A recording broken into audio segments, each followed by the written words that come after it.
मैंने बता दिया था कि शीट्स कैसे रीड करते हैं, staff notation, whole note, half note, quarter note. Clear है सबको? हाथ खड़ा करेंगे सभी लोग। क्लियर है? Whole note, half note, quarter note clear है? Whole whole rest, half rest, quarter rest clear है?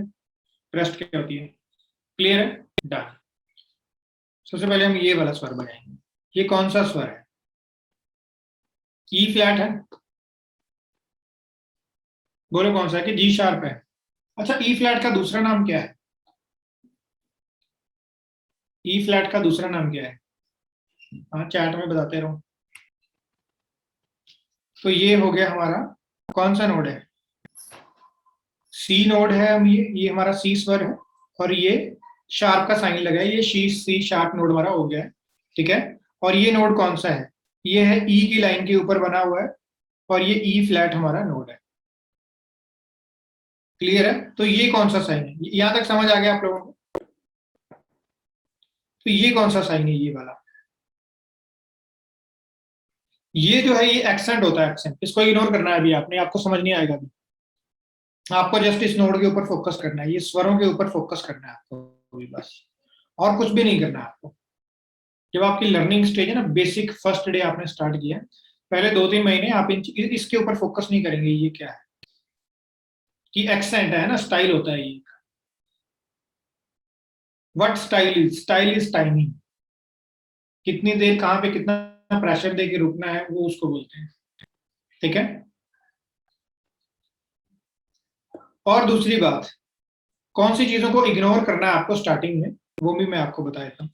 ये जो चीज है, ये वाला जो जुड़ा हुआ है, जो 2-3 लोगों का सवाल है, इन बारीकी को भी नहीं देखना है। अभी आपका सबसे फर्स्ट मोटिव क्या होना चाहिए? अभी आपका मोटिव होना चाहिए कौन सी लाइन के ऊपर कौन सा स्वर है उसको बजाना, बस। कौन सी लाइन के ऊपर कौन सी स्पेस के अंदर कौन सा स्वर है उसको बजाना, आपका जो है वो मोटिव होना चाहिए। इन चीजों के ऊपर भी काम करेंगे हम, करेंगे। थोड़ा स्वर तो ढूंढने लग जाइए ना। इन चीजों के ऊपर, एक्सेंट के ऊपर काम करना पहले दिन से शुरू कर देंगे, बहुत टाइम लग जाएगा, बहुत टाइम लग जाएगा। पहले आप स्क्रिप्ट को रीड करना तो सीखिए, फिर आप उसको याद करना सीखेंगे, तब हम एक्शन करेंगे। समझ आ रहा है? सबसे पहले मेन बात क्या है कि कौन सा स्वर है वो, और गिटार में कहाँ पे बजेगा। सबसे इंपॉर्टेंट चीज है कि कौन सा स्वर है गिटार में कहाँ पे बजेगा। ये कौन सा स्वर है गिटार में कहाँ पे बजेगा। ये कौन सा स्वर है गिटार में कहाँ पे बजेगा। मैंने 4 स्वरों को एक साथ क्यों किया?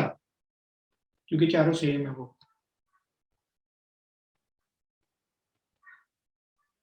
समझ आया?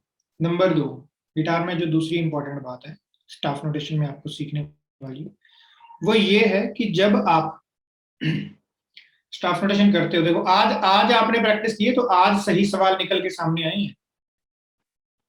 जब आप गिटार में नोटेशन में, म्यूजिक में आप देखेंगे कि चीजें रिपीट होती है, मैक्सिमम चीजें। कोई भी धुन बजाई, टिन टिन टिन टिन, वो मैक्सिमम टाइम पे वो रिपीट होगी चीज। तो आप जब इसको निकालोगे ना, आप जब इसको फाइंड आउट करोगे, तब आपको अगले वाले टैब में इतनी मेहनत करने की जरूरत नहीं पड़ेगी। ध्यान से देखो, सेम है। ध्यान से देखो, ये स्वर इसके सेम है, ये वाला स्वर इसके सेम है, ये वाला इसके सेम है, ये वाला इसके सेम है। मतलब कितनी बार मेहनत करनी, इतनी बार ही मेहनत करनी पड़ी। ये तो जस्ट देखने भर से पता चल गया कि वही है। अच्छा, अगला देखते हैं, अगला क्या है। ये भी सेम है, ये भी सेम है, ये भी सेम है, सिर्फ एक चेंज हुआ है यहाँ पे बस। 3 बार में मतलब सिर्फ एक ही बार प्रैक्टिस करने की जरूरत थी।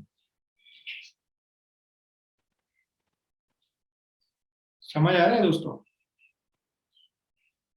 और ये इसमें नहीं, मैक्सिमम गानों में ऐसा होता है, मैक्सिमम। चाहे दुनिया में कोई भी गाना हो, उसमें रिपीटेशन होगा ही होगा।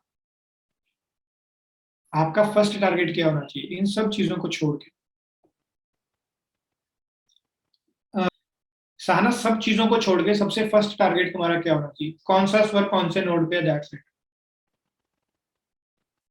अगर आप सही ढंग से स्टाफ नोटेशन सीखना चाहते हो, जब आप इन चीजों के बारे में पढ़ना शुरू कर दोगे ना, आपको बहुत टाइम कंज्यूम हो जाएगा। ये तो बहुत माइनर बातें हैं, एक ही बार में बताने से आपको पता चल जाएंगी, एक ही सेकंड में आपको समझ आ जाएगा, लेकिन अभी नहीं आएगा। अभी अगर मैं बताऊंगा तो अभी आपको बहुत टाइम कंज्यूम होगा इसमें। टाई को छोड़ दो, स्लर को छोड़ दो, सिर्फ शार्प और फ्लैट नोट्स के ऊपर जो स्वर उधर बज रहा है उसके ऊपर फोकस करो। मैं बताता हूँ अभी बजाना कैसे होता है इसको। तो इन चीजों को, जो चीजें हैं जो टाई और स्लर है, उसको छोड़ दो अभी, सिर्फ नोट्स के ऊपर फोकस करो बस। हाँ तेज भाई बोलो। सर एक चीज रह गया, जो नोट्स ऊपर से जुड़े हुए थे आपस में, वो क्यों जुड़े हैं मेरे को समझ में नहीं आया। मैं वही कह रहा हूँ, उसको छोड़ दो अभी, अब वो नोड कौन सी जगह पे है उसके ऊपर फोकस करो बस। चलिए ठीक है दोस्तों, काफी अच्छा रहा आज का session, thank you so much आने के लिए। Was a great session with you all. तो मिलते हैं आपसे अगली क्लास में, एक इसी शीट के साथ या किसी और शीट के साथ, और इसके ऊपर और चर्चा करने के लिए। जब आप इसको प्ले करेंगे तब रियल क्वेश्चंस अराइज होंगे, तब असली क्वेश्चंस निकलेंगे, तब हम उनके ऊपर बात करेंगे, तब आप सीखेंगे।